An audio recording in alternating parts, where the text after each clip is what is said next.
No wonder you're still single at 35, my mother chuckled, her eyes glinting with that familiar mix of pity and triumph. My blood ran cold, but I just smiled, a sweet, dangerous smile. Actually, Mom, I said, my voice steady, I've been married for 3 years. You just weren't invited. The family photo she held slipped from her shocked fingers, shattering on the polished floor. I'm Haley. In that moment, watching my mother's carefully composed world unravel was 3 years in the making. 3 years of holding my breath, of a wedding band hidden beneath my blouse, of a whole life I'd built, just for me. My mother, Diane Anderson, was a vision of suburban perfection. Her blonde hair, her iron clothes, her country club presidency, everything was immaculate. She demanded the same from me, her only daughter. My father, Thomas, was my shield. His gentle humor, a silent wink across the dinner table, softened the blow of her endless lectures about posture or the right clubs to join. Haley Bear, he'd whisper, just be yourself. That's more than enough. But when I was 12, Dad suffered a sudden heart attack. Gone. Just like that.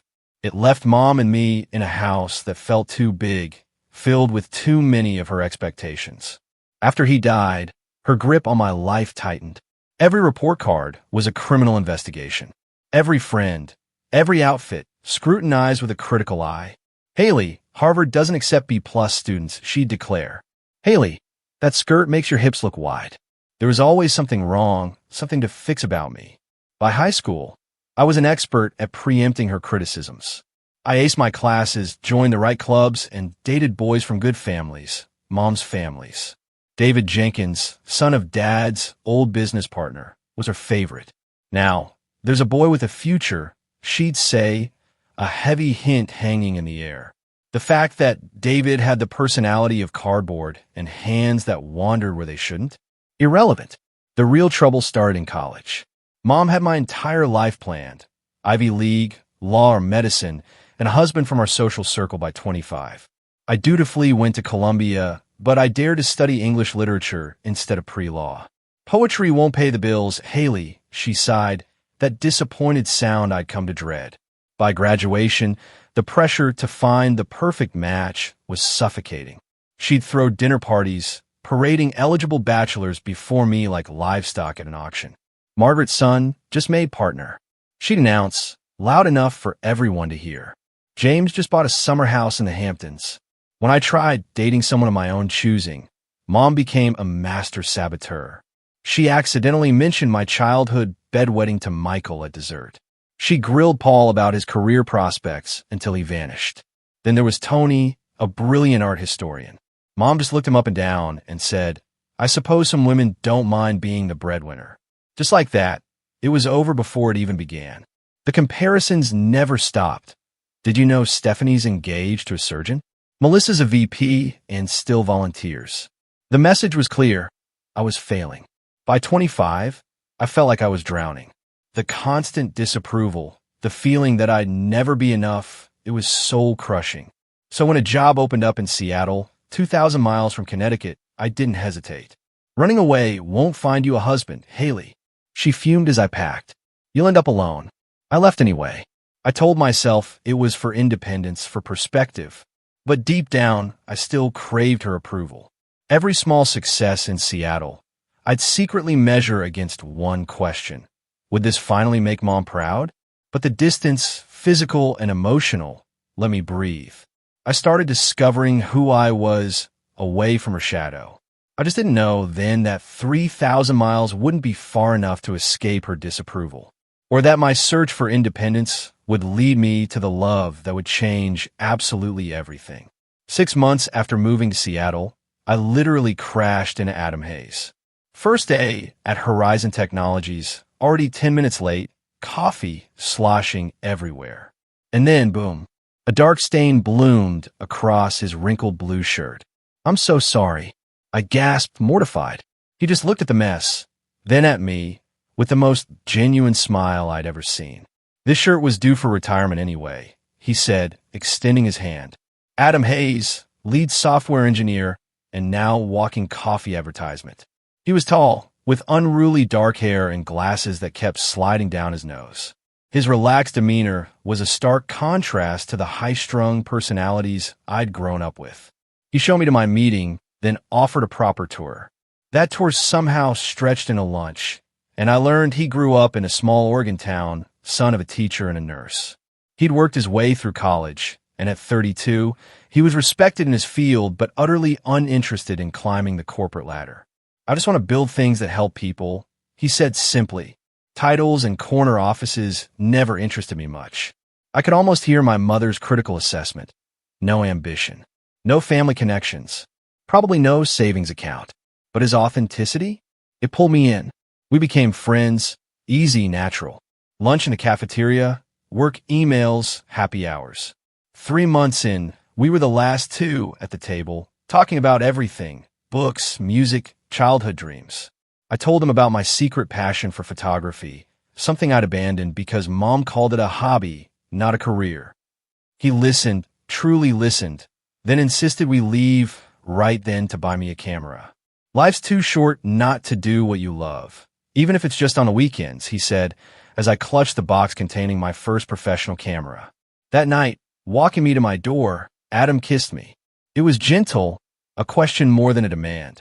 I leaned in, and something inside me, something I hadn't even known was missing, finally clicked into place. By the way, if you're still with me on this wild ride, make sure to hit subscribe. Trust me, more unbelievable stories are coming. Our relationship blossomed. We hiked through dense forests, discovered hidden bookstores, and cooked elaborate meals on rainy Sundays in his cozy apartment. Adam encouraged my photography, proudly displaying my pictures. For the first time, I felt truly seen, loved for exactly who I was.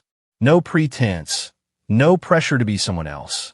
Just me and Adam, who loved my quirks, my dreams, my everything. But I knew this honeymoon couldn't last forever. The real test: Adam meeting my mother. I put it off for months, but when Mom announced the Seattle conference, there was no escape. I spent days prepping Adam. She can be critical, I warned. She has very specific ideas about the right kind of person. He just squeezed my hand. "Haley, I love you.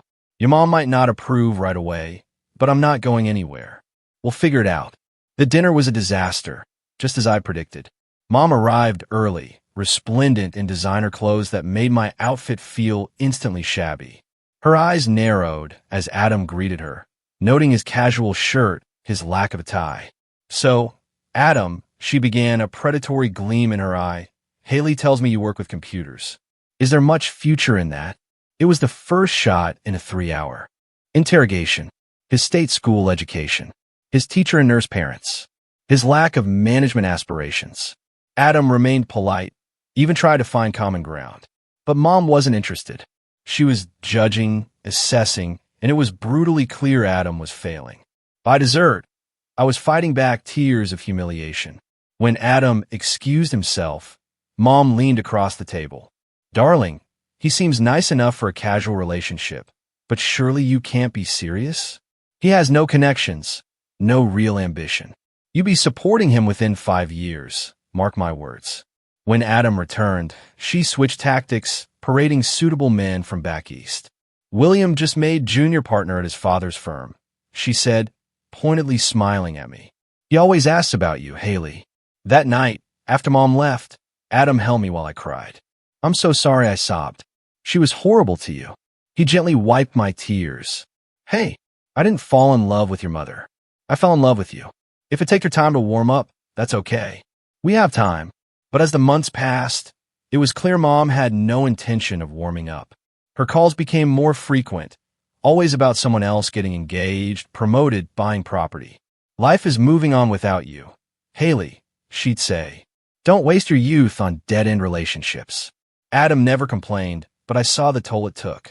The way his smile would fade when her name appeared on my phone. The quiet resignation when I'd cancel our plans because Mom decided to visit. Despite everything, he stayed patient, loving, supportive.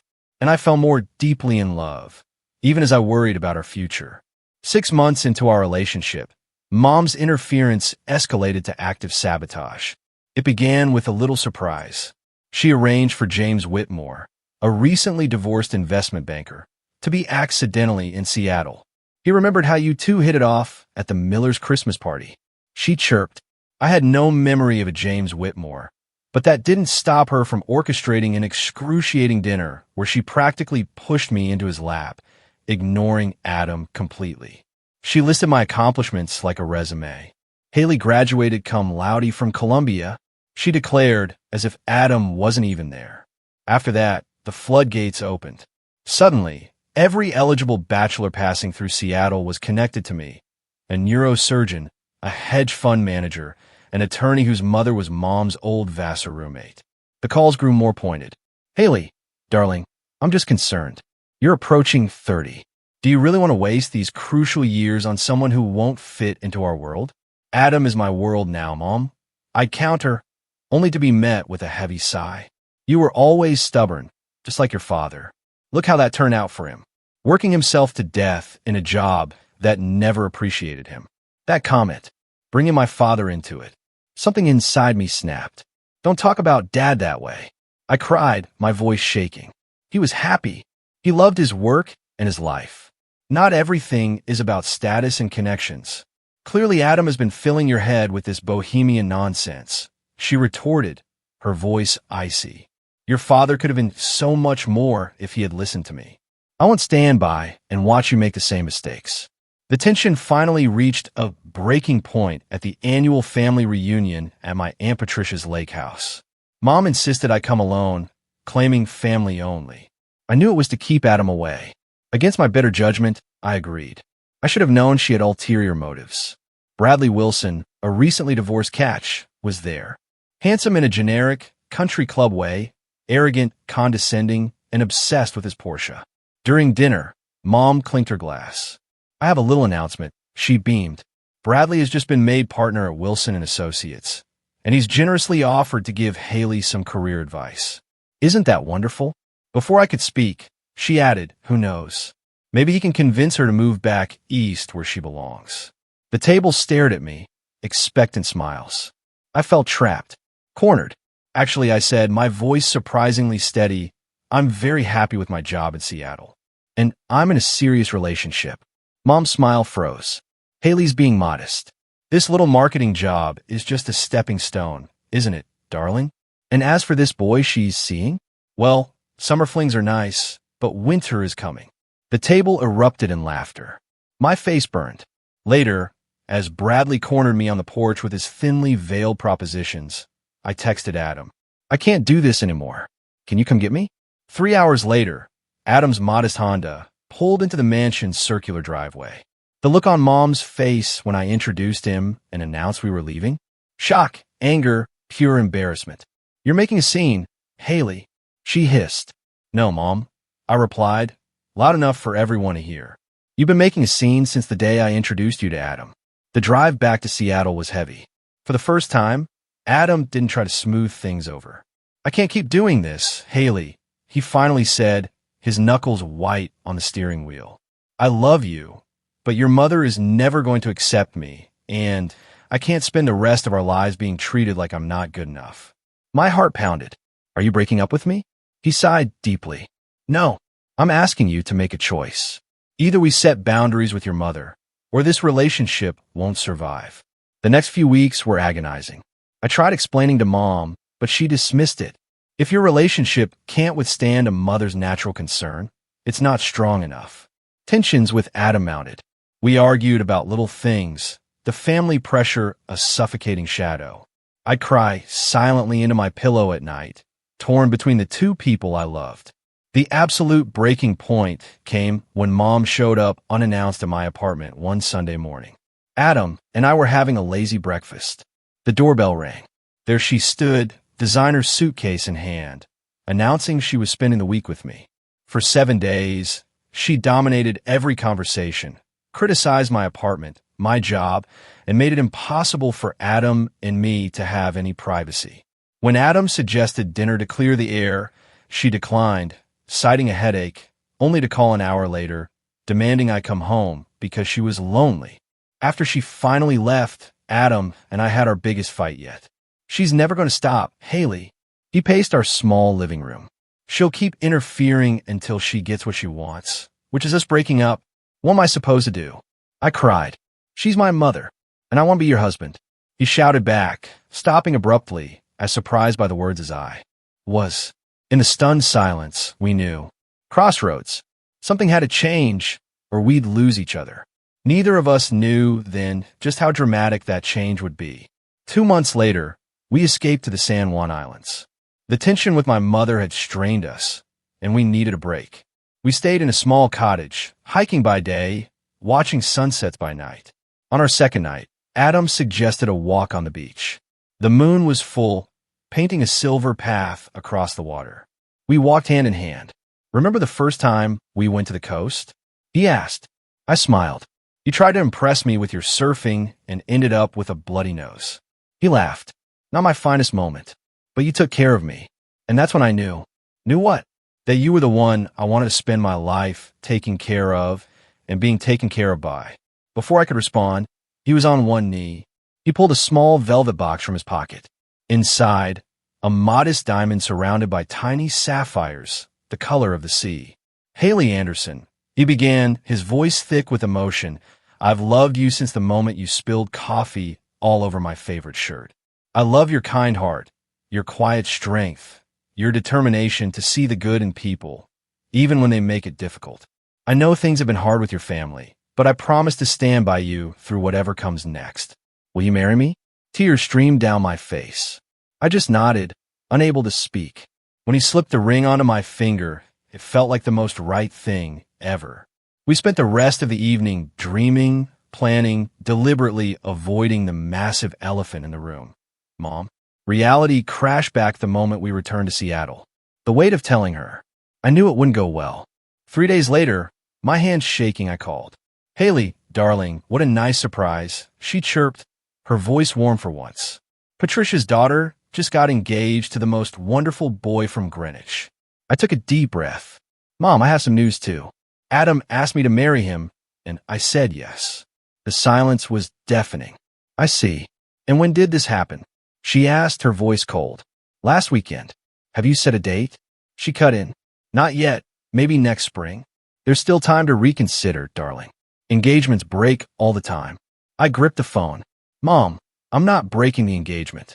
I love Adam, and we're getting married. Haley Elizabeth Anderson. Her voice dropped to a dangerous whisper. You cannot possibly be serious about marrying that nobody. What about your future? Children? Do you want them growing up without the advantages you had? Adam is not a nobody. I snapped, my temper finally flaring. He's brilliant and kind and loves me for who I am, not who he wants me to be. Is it a dig at me? She demanded. After everything I've done for you, I've only ever wanted what's best. No, Mom, I said, a bitter truth rising. You've only ever wanted what you think is best for me. There's a difference. The call spiraled. Icy fury, tearful manipulation. She said I was throwing away my future, breaking her heart. Then came the cruelest blow. Your father would be so disappointed. Tears streamed down my face. Dad would have loved Adam. He would have seen what a good man he is. Well, your father isn't here, is he? And I'm telling you, this is a mistake. If you marry that man, Haley, don't expect me to be there. In fact, don't expect me to be in your life at all. Her final words chilled me to the bone. If you choose him over your family, Haley, don't ever call me mother again. The line went dead. I collapsed onto the floor, sobbing. That's how Adam found me. She said she'd disown me, Adam. She said not to call her mother anymore. His face was grim. Haley, I love you more than anything, but I need you to be sure. If you want to call off the engagement, I'll understand. I looked up, my eyes swollen. Is that what you want? No, he said firmly. I want to marry you. I want us to build a life together. But I don't want to be the reason you lose your family. I thought about her ultimatums, her criticisms, how she'd never accepted my choices. Then I thought about Adam, who loved me unconditionally, who never tried to change me. You're not the reason, I said, finally. A kernel of an idea sparked. I'm not calling off the engagement. I want to marry you. But I don't think I can face a big wedding with her, making everyone miserable. What about eloping? Just us, somewhere beautiful, without all the drama? He studied my face. Are you sure that's what you want? Not just to avoid your mother? I nodded, a strange sense of relief washing over me. Yes, just us. making promises to each other. That's all that matters to me. 2 weeks later, we were married in a small ceremony on the same beach where he proposed. His parents were there, his sister, my two closest friends. It was simple, intimate, perfect, except for the hollow space where my family should have been. As we exchanged vows, the waves crashing softly behind us, I made a silent promise. I wouldn't let her absence taint this day or our future. I was choosing happiness, choosing love, choosing Adam. It was the hardest decision I'd ever made, but looking into his eyes, I knew it was the right one. What I didn't know was that this decision would force me into a double life for the next 3 years. A life of secrets, of omissions, that would eventually collide in the most dramatic way possible. Our honeymoon was a perfect week in a small Oregon coastal town. Just Adam and me starting our life. Reality returned in Seattle. My mother had called twice, leaving messages as if nothing had happened. Haley Darling, Janet Williams, is hosting a gala. Her son Stephen just finished his residency. I listened with a mix of sadness and disbelief. It was like she'd erased our last conversation, my engagement. When I finally called back, I carefully avoided the wedding. Can't make the gala, work's crazy. Always work with you, she sighed.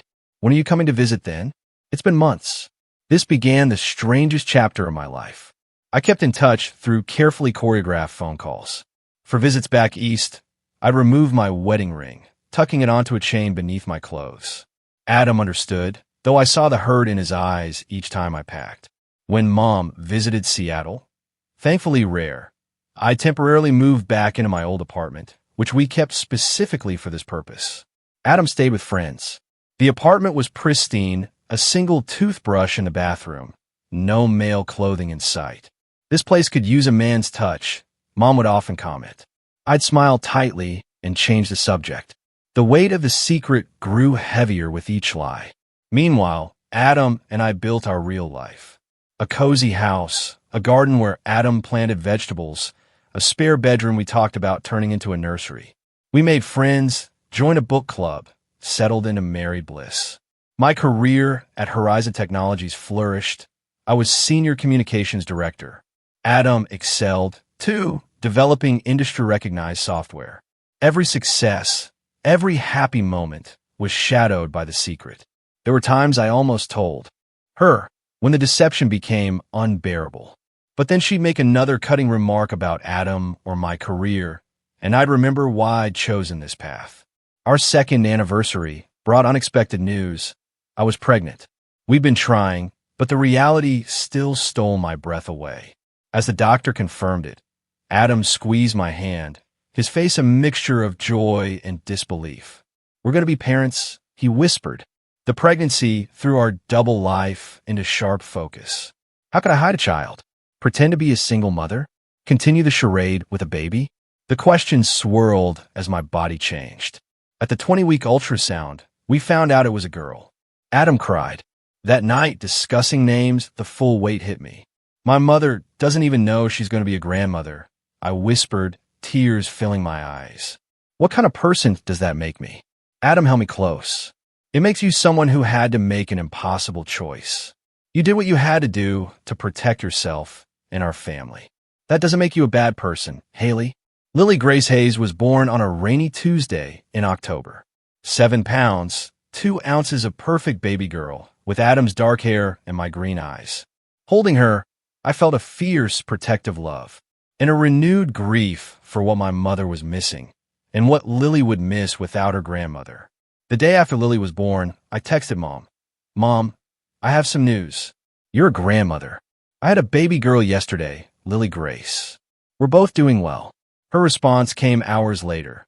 Shocked questions, barely concealed judgment. "A baby? Whose baby? Out of wedlock. Why am I just hearing about this now?" I avoided her calls for 3 days, using recovery as an excuse. When I finally spoke to her, I gave the edited truth. Yes, a baby. No, not in a relationship with the father. Technically true, I was married, not just in a relationship. Yes, I was raising her on my own, with my husband unspoken. Mom was horrified. This is what happens when you move across the country away from proper influences. I knew Seattle would lead to trouble. Well, You've made your bed, Haley. I suppose now you'll have to lie in it. She didn't ask to visit. I didn't invite her. Instead, an impersonal gift basket arrived, expensive baby clothes, a card signed grandmother. It sat unopened, a symbol of the chasm between us. As Lily grew from infant to toddler, the double life became unbearable. Adam's parents doted on her. My side of the family was a conspicuous absence, explained away as complicated family dynamics. Maintaining the charade grew harder. When Mom visited, the apartment shuffle included packing up all evidence of Lily. I'd tell Mom Lily was with a friend or her father. Lies piled on lies. I could barely keep track. The strain showed in my relationship with Adam, in the dark circles under my eyes. Sometimes, I'd look at Lily and wonder if I was teaching her that it was okay to hide who you really are. By Lily's 3rd birthday and my own 35th looming, I was exhausted. Adam and I began discussing telling Mom the truth, consequences be damned. But every time I almost found the courage, Mom would deliver another cutting remark about single motherhood, or ask pointedly when I'd get my life together and find a proper father for Lily. Then the annual family reunion invitation arrived. This year at Mom's house. A command performance I couldn't avoid without raising suspicions. I had no idea that this reunion would finally bring my two worlds crashing together, forcing me to confront the truth I'd hidden for 3 long years. I arrived at my mother's Connecticut home alone, as always. Lily and Adam stayed in Seattle. Their absence felt more painful than ever. Mom greeted me with air kisses and a critical once-over. "Darling, you look tired," she said. "Is that child still keeping you up?" At 3, she really should be sleeping through. "Lily sleeps fine, Mom," I replied, setting down my suitcase. "Work's just busy." The house was immaculate, as always. Gleaming surfaces, fresh flowers, and family photos lining the hallway. Curated snapshots of a life that only existed in Mom's mind. Me at graduation, standing between Mom and Dad. Mom at a charity gala. Conspicuously absent? Any photo of Lily. My own daughter, relegated to a secret that didn't fit their perfect narrative. The reunion began with dinner. Aunt Patricia, Uncle James, cousins. Mom's famous beef Wellington. The conversation flowed, along with expensive wine. "So, Haley," Aunt Patricia began as we moved to dessert. "How is life as a single mother? It must be so difficult." My cheeks flushed. "It has its challenges, but we're doing well." "And the father?" Uncle James, always direct, asked. "Is he in the picture at all?" Before I could answer, Mom cut in smoothly. "Haley prefers not to discuss that situation, James. Some decisions, once made, are best left in the past." The edge in her voice made her opinion crystal clear. I gripped my fork, fighting the urge to tell them everything right then. The evening continued with subtle digs and probing questions disguised as concern. By the time I retreated to my childhood bedroom, I was emotionally drained. I called Adam, speaking in hushed tones. "I don't know if I can do this for another 2 days," I confessed. Mom keeps making these comments, and everyone looks at me like I'm some cautionary tale. "Then tell them," Haley, Adam said simply. "Tell them the truth. Or come home. You don't have to stay there." I sighed, looking around the room that now felt like a museum to a past self. I can't just leave. That would only make things worse. And I'm not ready to tell them yet. I need to find the right moment. The next day, more relatives arrived, filling the house with noise. I navigated the crowd, answering the same questions about Seattle, work, Lily, carefully skirting my personal life. It was during the formal dinner that evening that everything finally came to a head. Mom had seated me between my cousin Rachel, a recently made law partner, and great Aunt Eleanor, who specialized in unsolicited life advice. Candles flickered, good china gleamed. Mom stood at the head of the table, raising her glass. "To family," she said, beaming. "The most important thing in life." Murmurs of agreement. "And to new beginnings," she continued. "Jessica and Matthew are expecting their first child in December, making me a great aunt at last." Congratulations erupted. I felt a stab of pain for Lily, already 3, never acknowledged this way. And of course, Mom added, her gaze sliding to me, "We continue to hope that Haley will find her way." 35 and still single. But as they say, it's never too late. Laughter rippled around the table, indulgent and pitying. I froze, my wine glass halfway to my lips. Mom went on. Though perhaps it's time to accept that some women are simply meant for career success rather than family life. Not everyone can have it all, after all. Actually, Mom, I heard myself say, my voice clear and steady despite the thundering of my heart. I'm not single. The table went silent. All eyes were on me. Mom's smile remained fixed, but her eyes narrowed dangerously. Darling, what are you talking about? Have you been keeping secrets from your mother? There it was. The perfect opening, delivered with just enough saccharine concern to mask the accusation. Something inside me snapped. 3 years of lies, pretense, hidden resentment, finally breaking free. Yes, I have, I said, setting down my glass with deliberate care. I've been married for 3 years. The silence that followed was absolute. Mom's smile shattered, her face a mask of disbelief. What are you saying, Haley? This isn't funny. It's not a joke, Mom. I married Adam Hayes 3 years ago. The same Adam you said wasn't good enough for me. The same Adam who is Lily's father. And my husband. Around the table, shocked glances. Aunt Patricia's hand flew to her mouth. Uncle James let out a low whistle. That's not possible. Mom cried, her voice rising. You would have told me. You wouldn't have kept something like that from your own mother. I laughed, a raw, humorless sound. Wouldn't I?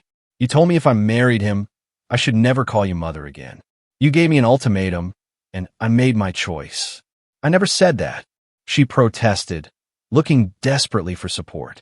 Haley is exaggerating. We had a disagreement about her boyfriend. That's all. Husband, I corrected. And yes, you said it. You said if I chose him over my family, not to call you mother anymore. So I did what you asked. I never told you I got married.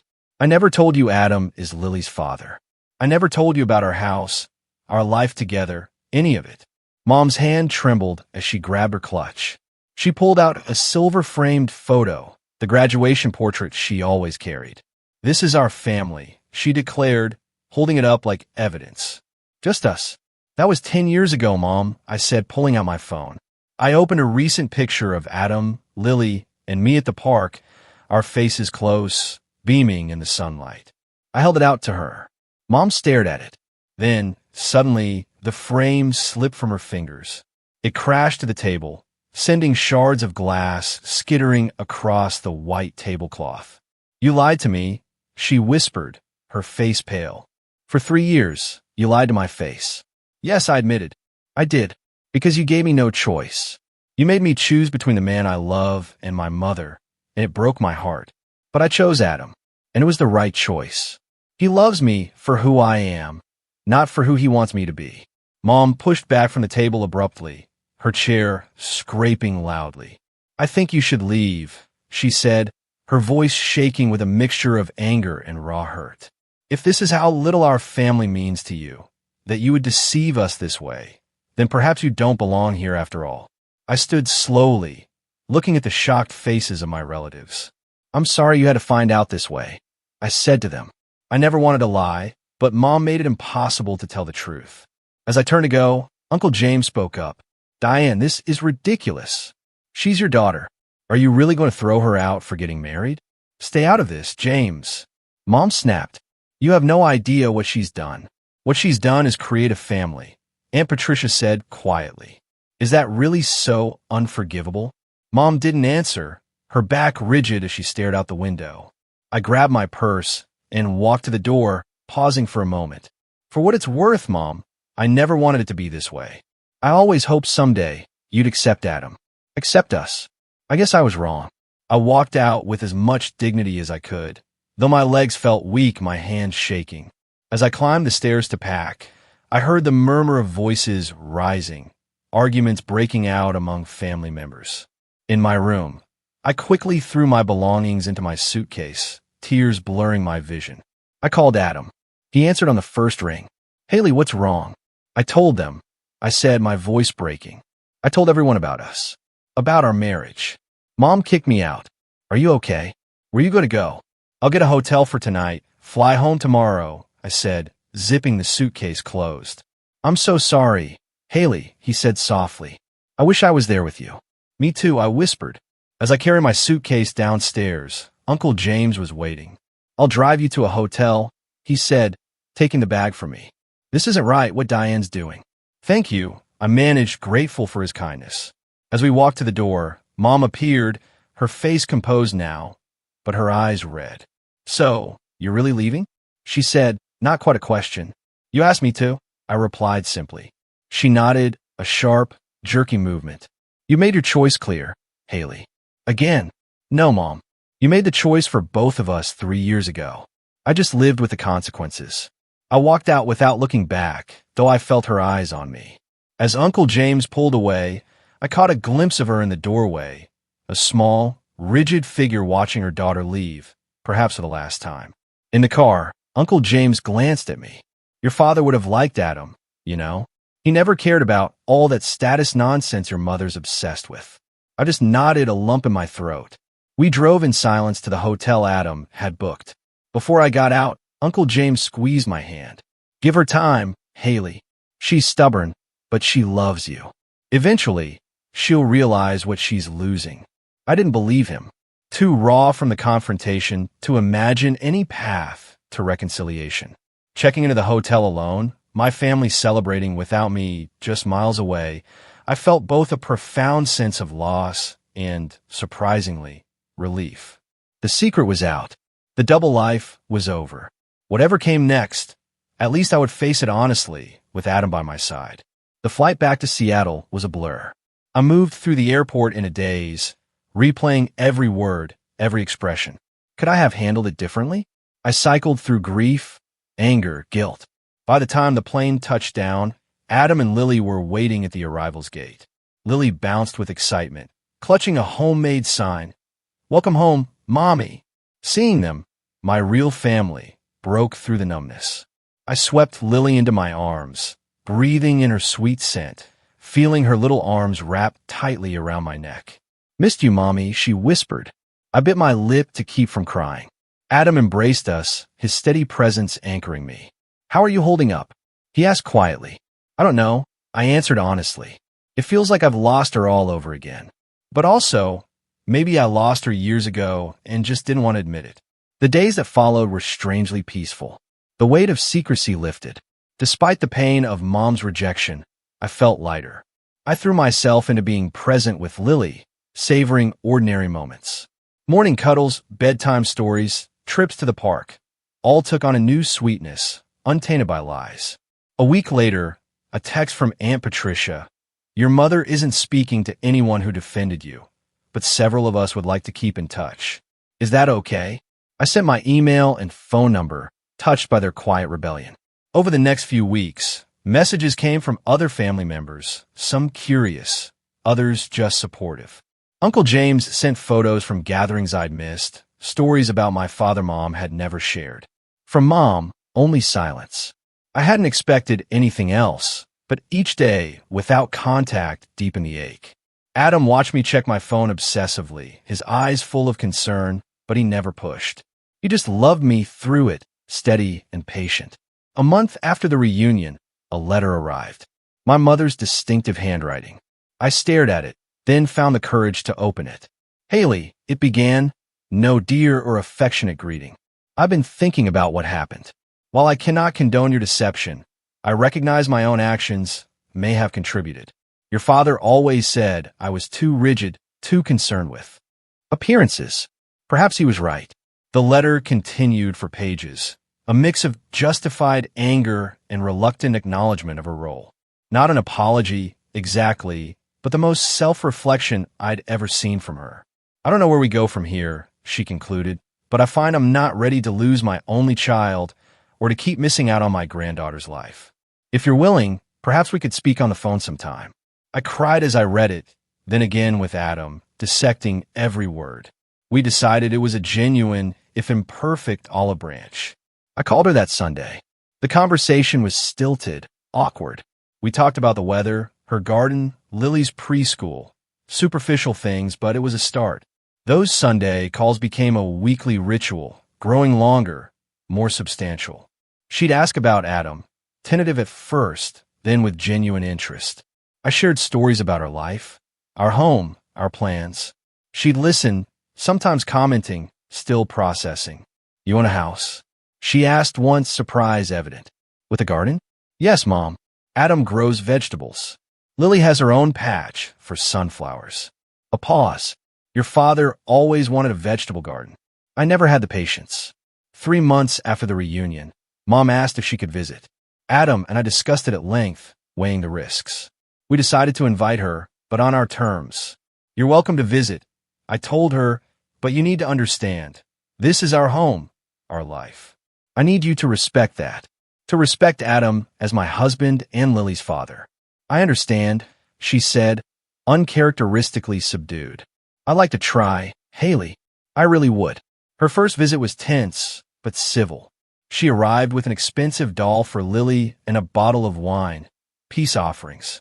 Adam greeted her with a warm smile that never faltered, despite her stiff, extended hand. Lily, blissfully unaware of the history, charmed her grandmother with her curiosity.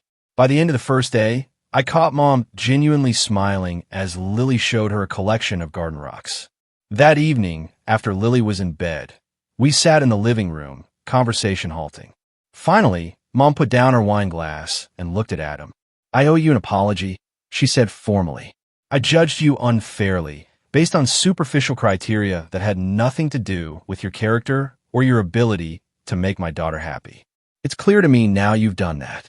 Made her happy in ways I failed to recognize." Adam nodded, accepting her words with grace. "Thank you for saying that, Diane. All I've ever wanted is for Haley to be happy. We both want that." Mom turned to me, her expression softening. "I've missed so much of your life, Haley. 3 years of marriage, Lily's birth, and first steps. I'll always regret that. I regret the lies," I admitted. "I hated living that way, hiding half my life.